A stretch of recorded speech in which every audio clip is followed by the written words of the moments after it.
Hi everyone, it's Tina. Welcome to my YouTube channel and blog. Today I have a holiday card to share with you.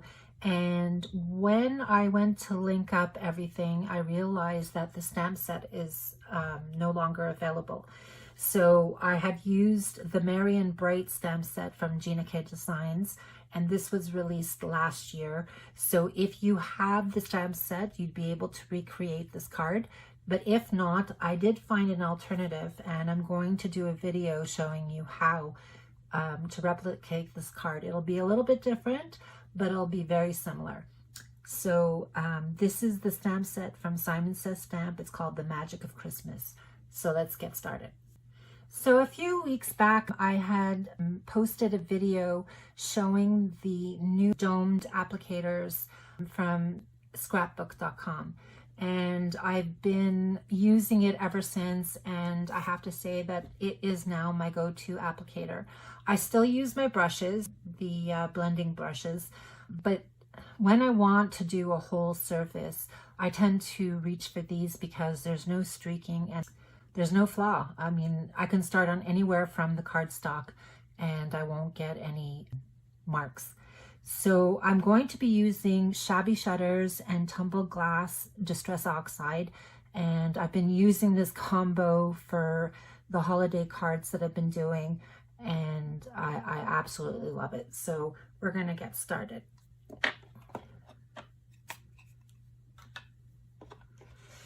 So I'm inking up the applicator, and now I'm just to show you, I'm starting from the center and I'm working in. Doesn't matter where I start, I'm constantly getting an even blending. So I'm going to be using the Tumbled Glass all over, and the Shabby Shutters I'm going to be working into the edges. I just want to have that soft vintage feel to it. And I find that these two colors are very vintage feeling, those old Christmas cards. And what I should be using is a piece of scrap not to touch the paper. By the way, I am using 120-pound cardstock. I found this online at Amazon. I will link it, and it works just as well.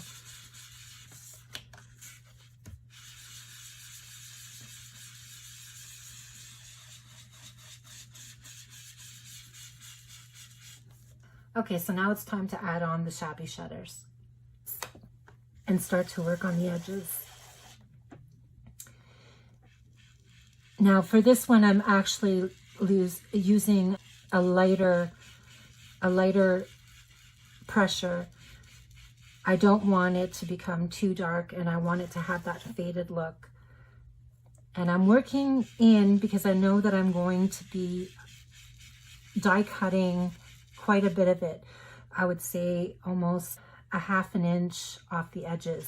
So I really do want to have that color come in.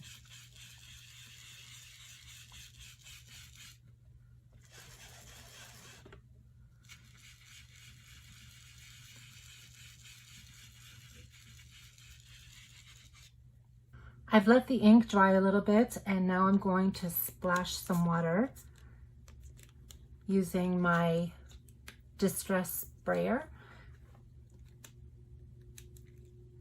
I'm just helping the vintage kind of feel to it, and I'm going to wait a few seconds before I wipe up the excess.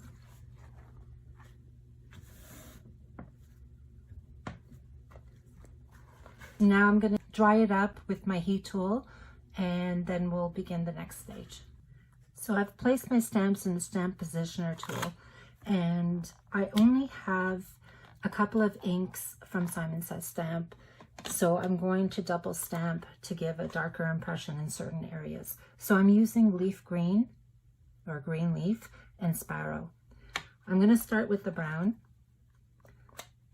and I'm going to gently ink up the pine cone. I'm going to close the lid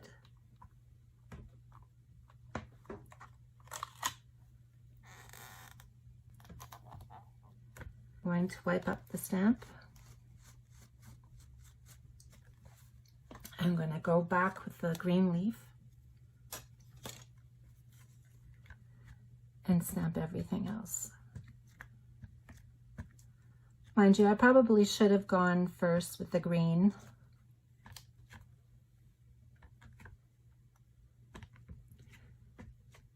Because I could always go over the brown.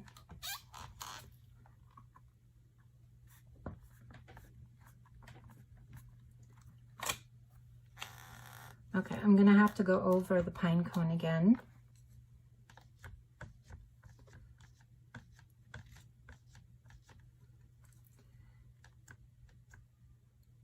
And in the areas in the middle of the needles, I'm going to lay down some more green. And I'm not worried about the impression all over because I'm going to take my microfiber cloth and gently wipe away the edges. So this way it'll only be the center that I'm restamping.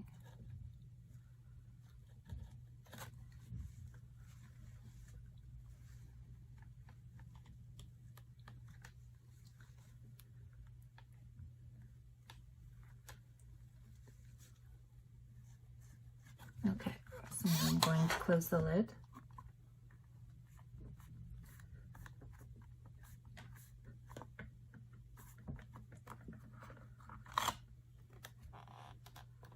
And there you go. While I was off camera, I die cut the panel and I used a double stitch rectangle die. And now I'm going to prep it because I want to heat emboss in gold. So I'm applying some anti-static powder. I am going to use Versamark.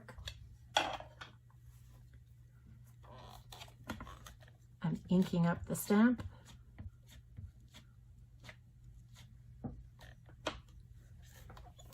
Pressing down the lid.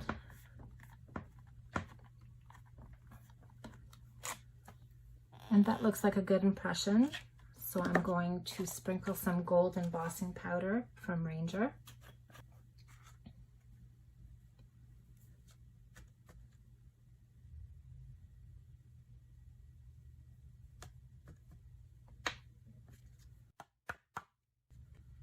And I'm going to take a little brush to remove the excess.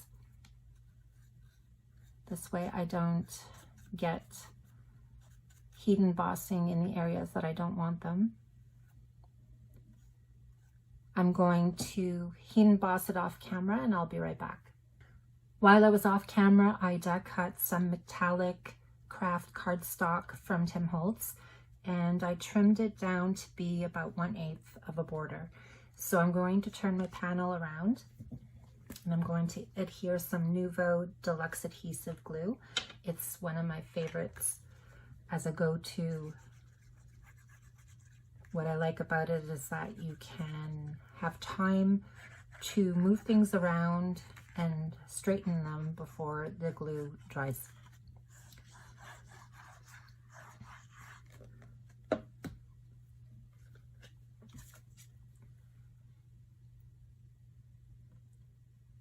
With the gold, it just gives that nice finishing touch. I want to pop this up on my card, so what I'm going to do is adhere some fun foam to the back, which will also make sure that the panel stays flat and secure. So I'm going to put some glue onto the fun foam.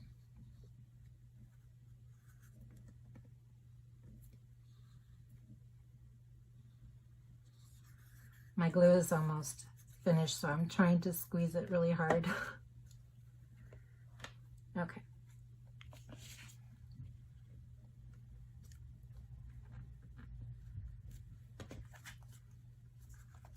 And now what I'm going to do is I'm going to apply it to this side and secure it to the card front.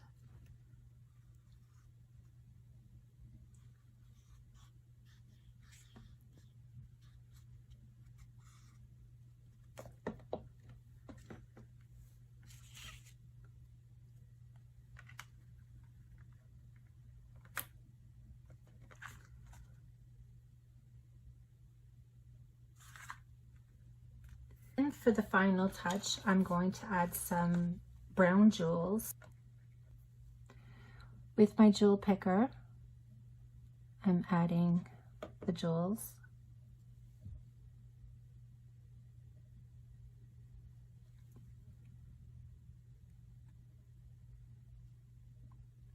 And the good thing about adding sequins or jewels is that if you accidentally apply ink to where you didn't want it, this gives you a chance to hide up the mistakes.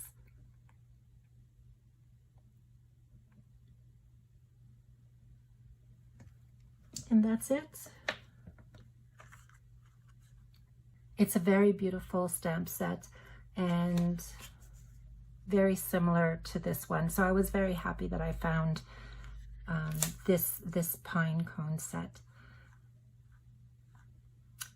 So I will have a link to all the products used down below and as well as on my blog. I want to wish you a wonderful day. Thank you for stopping by and see you again soon.